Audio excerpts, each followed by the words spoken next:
Estaba haciendo un video sobre Harley Quinn porque ya saben, #feminismo, y viendo todos esos artículos donde explican cómo Aves de Presa es un fracaso enorme y representa otro ataúd en el universo de DC. De repente noté que todas, pero todas las notas, artículos de opinión y demás hablaban de Birds of Prey como una película feminista. Y entonces pensé, ¿por qué hablamos de Birds of Prey como si fuera una película de empoderamiento femenino? ¿Hablamos de Fast and Furious como si fuera una película de empoderamiento masculino? ¿Cómo se habla de otras películas con mujeres? ¿Cómo se habla de las actrices en general? ¿Eso afecta nuestra opinión sobre las películas y el mundo? Así que me puse a escribir, me hice un chocolatito a como de mi sed. Y aquí estamos.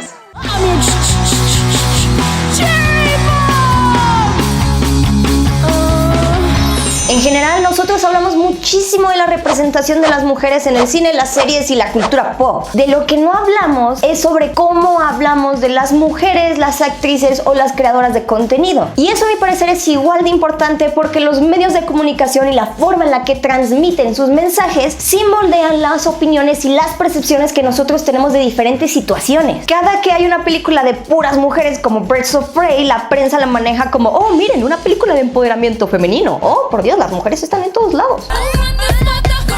¿De dónde viene eso? ¿Por qué no llamamos así a las películas que solo son protagonizadas por hombres? ¿Por qué nos estamos refiriendo a temas de inclusión o políticamente correcto nada más cuando hablamos de mujeres o de personas de color? Bueno, eso resulta porque nuestro cerebro está condicionado para pensar en masculino. Un hombre soy, por eso todo puedo hacer. Con un demonio, ya vas a empezar. Ya sé. Antes de que vengan a hablar de eso, no lo digo yo, lo dice la ciencia. Yes, science. Resulta que hay un libro que se llama Invisible Woman, en donde justamente hablan de cómo nuestro cerebro piensa en masculino y eso al final del día afecta cómo recabamos datos estadísticos y científicos. Find the head scientist computer. That lady with the bike is the head scientist. I saw her in this documentary at school. 3. I re-examined my personal biases. ¿Cómo afecta la idea de que nosotros por default pensamos en masculino y que realmente las mujeres no tienen mucha voz ni aparecen mucho en ningún lado? Bueno, para empezar, eso explicaría por qué cuesta tanto trabajo escribir personajes femeninos en el cine. Sorry. The voices. Hace poco también Brit Marling, la tipa que hizo The OA en Netflix, escribió una columna de opinión en el New York Times donde justamente hablaba de su experiencia leyendo guiones y viendo cómo presentaban a los personajes femeninos en esos guiones. ¡Mujeres! Ella cuenta que audicionaba para papeles que no tenían mucho sentido, que a veces ni siquiera tenían nombre, que la única manera en la que lo describían era como la esposa de Dave, o robot sexual, o mi favorito personal, mujer de senos grandes que usa un suéter rojo. ¡Cerdo asqueroso! Marling dice que esto no se da por una idea machista consciente. Al contrario, simplemente es la forma en la que todos nosotros vemos y entendemos el mundo. E incluso en ese mismo artículo, Marling dice que ahora cuando dicen personaje femenino fuerte, en realidad se menciona a un personaje femenino que hace exactamente lo mismo que hacen los hombres, pero que de todas maneras es bastante sensual, es bastante sexy y le puede gustar a los hombres que van a ver la película, como Gal Gadot en Wonder Woman. I'm sure, but I gotta tell you, it's not just for the girls. Que no eres una niña normal.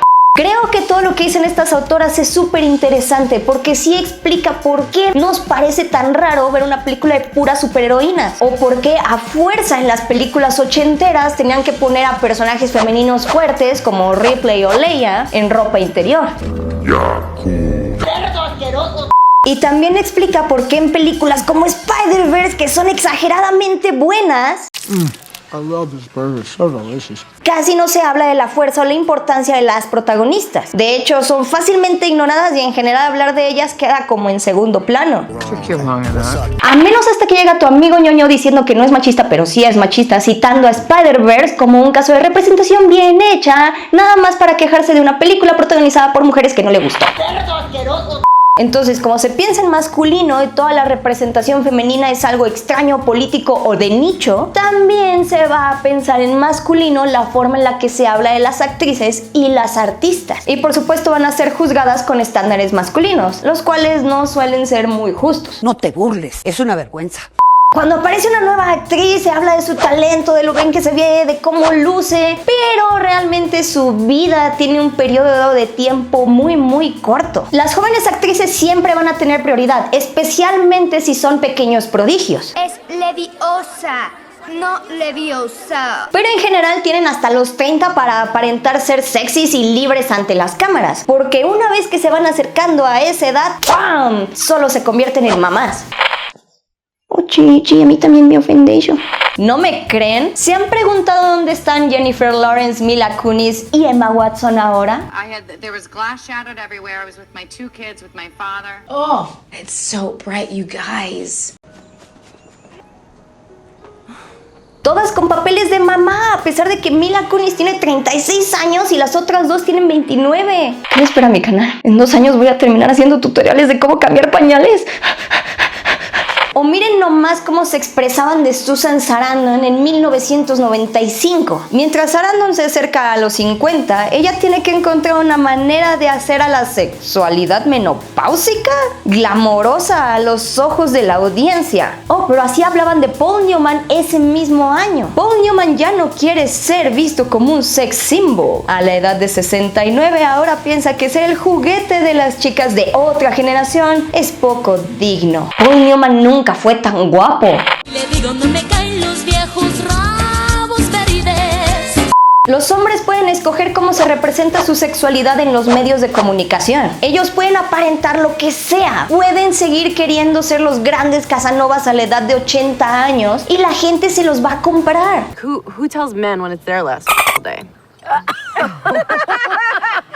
Honey, men don't have that day. Actualmente hay que aceptar que la prensa ya no habla con tanta hazaña de la edad de una mujer. Y en general sí se ha expandido la línea de tiempo para considerar a una mujer sexy o con una carrera activa. Pero creo que la prensa lo que ha escogido es dejar de hablar de las mujeres por completo. Un ejemplo de cómo los medios de comunicación optan por ignorar a las mujeres es Laura Dern. Ella acaba de ganar el primer Oscar de la historia de su carrera, luego de que entró a la lista negra de Hollywood en 1997 por ayudar a Ellen DeGeneres a salir del closet. E incluso ha contado que estuvo 1 año entero sin trabajar por eso. Susan, I'm gay. Pero a partir de 2018 estuvo en series súper importantes como Big Little Lies, también apareció en The Last Jedi, participó en Marriage Story y Mujercitas, y además va a regresar a su icónico papel en Jurassic World 3. Dinosaurs eat man. Woman inherits the earth. Aún así, nadie habla de Laura Dern. No hay análisis de por qué de repente está apareciendo en todos lados o cómo poco a poco ha ido retomando fuerzas en su carrera. De lo que sí se habla es del Keanu Sanz.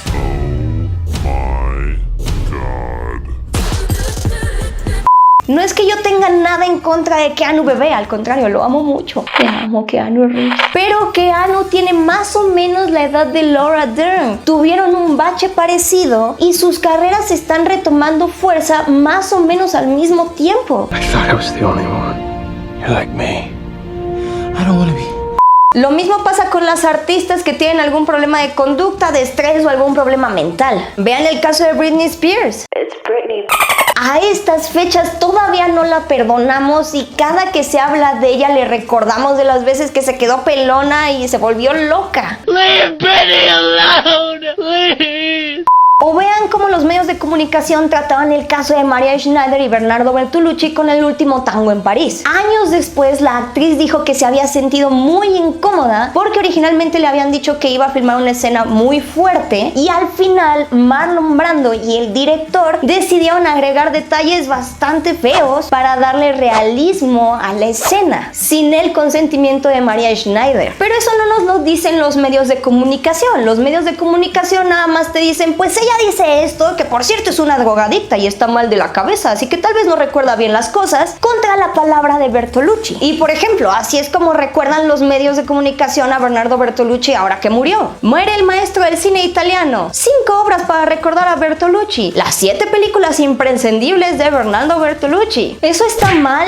Pues no necesariamente. Al final es un buen director. El problema es que la prensa desestimó por completo los problemas que estaba sacando a la luz Maria Schneider y decidieron olvidarla por completo, en lugar de aceptar que un buen director puede ser un abusador también. Lo mismo pasa con casos como los de Quentin Tarantino, Alfred Hitchcock o incluso David Fincher, grandes maestros del cine que han abusado física y emocionalmente de las actrices y actores solamente para conseguir una toma deseada. Está mal, eso es horrible, pero la prensa los maneja como genios incomprendidos. Well, it's my job to ask you why you think that, and I'm because you're very influential. no. Pero se habla muy poco sobre las experiencias que tuvieron las personas trabajando con ese genio. Sí, seguramente al doble de riesgo de Fight Club le encantó tirarse por las escaleras 12 veces para que David Fincher usara la primera toma, por ejemplo. O vean el caso de Roman Polanski, que sigue haciendo películas y sigue siendo ovacionado de pie en Cannes. ¡Cerdo asqueroso! Por otro lado, la prensa tampoco ha sabido cubrir para nada los movimientos feministas como el Me Too o Time's Up. Todo el mundo se espantó cuando descubrieron que el CEO de Fox News, Roger Ailes, acosaba y abusaba frecuentemente de mujeres en el ambiente laboral. Cuando lo despidieron de su puesto, el mundo celebró. Era una victoria más, un paso adelante en la lucha por la equidad. E incluso el caso ya tuvo una película bastante buena llamada Bombshell que estelariza Margot Robbie. It's a visual medium, Kayla. Come on. Lo que no nos dice la prensa, por ejemplo, es que Rupert Murdoch asumió el cargo de Roger Ailes cuando este se fue. Un viejito exactamente igual, con los mismos patrones y los mismos vicios. No hay cambios de raíz, porque lo que a la prensa le interesa es encontrar un culpable, que ese culpable sea linchado y ¡pum! Se acabó. Parece que el mundo va a ser feliz de nuevo. I'm okay with the events that are unfolding currently. Y eso a mí me parece muy importante, porque si la comunicación está sesgada en cosas aparentemente triviales como el cine, la cultura pop y cómo vemos a las actrices y las artistas, imagínense cómo tratan temas verdaderamente importantes. Por ejemplo, en México, los casos de feminicidios cada vez son más reportados a través de la prensa y los medios de comunicación. No porque de repente esté de moda que las viejas locas se quejen. ¡Es femicidio! ¡Impunidad para mi asesino! Sino porque en promedio 10 mujeres mueren al día en México. México es el cuarto país más peligroso para ser mujer. Le gana a países como Irán, Siria y Arabia Saudita. Y lo peor del caso es que de esas 10 mujeres que mueren al día, 40% son asesinadas por su pareja dentro de su casa. ¿Cuál es el problema? Que los medios de comunicación no nos hablaban de estas cifras. O bueno, no nos hablaban hasta que un grupo de mujeres empezó a alzar la voz exigiendo justicia.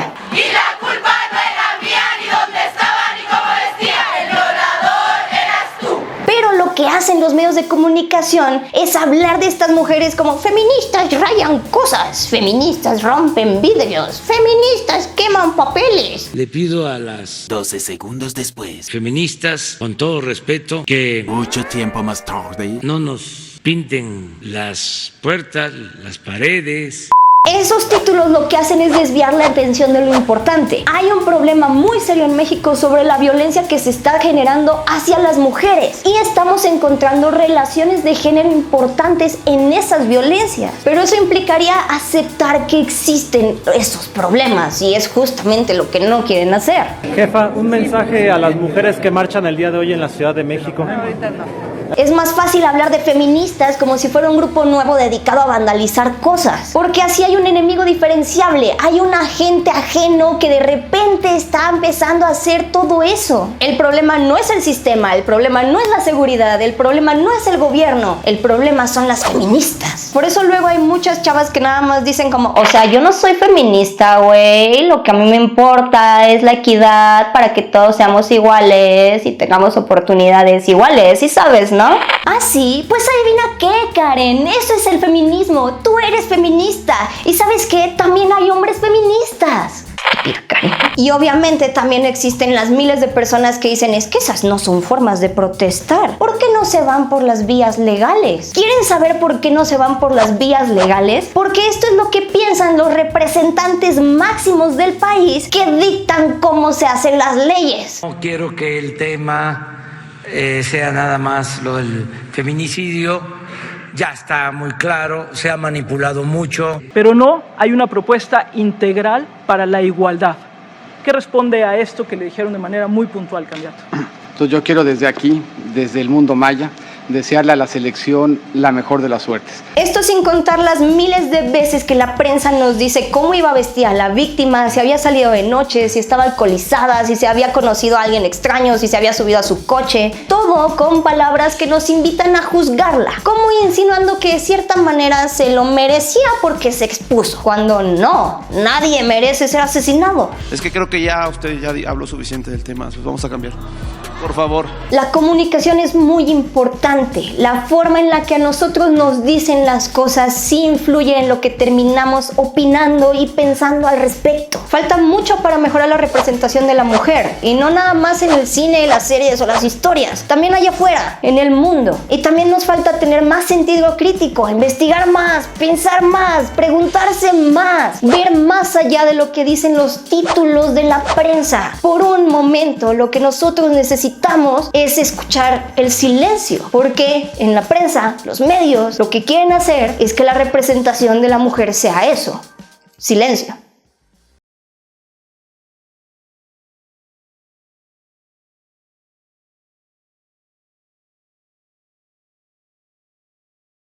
Pero bueno, muchísimas gracias por ver mi video. Díganme ustedes qué piensan de cómo se habla la mujer en los medios de comunicación. Déjenme sus comentarios, yo los leo todos. Y si les gusta mi video, pues ya saben, denle like, comenten, pongan la campanita, suscríbanse, compartan este video porque a mí eso me ayuda mucho. Yo soy Becca Salas, me encuentran en todos lados como Becca Salas y nos vemos la próxima.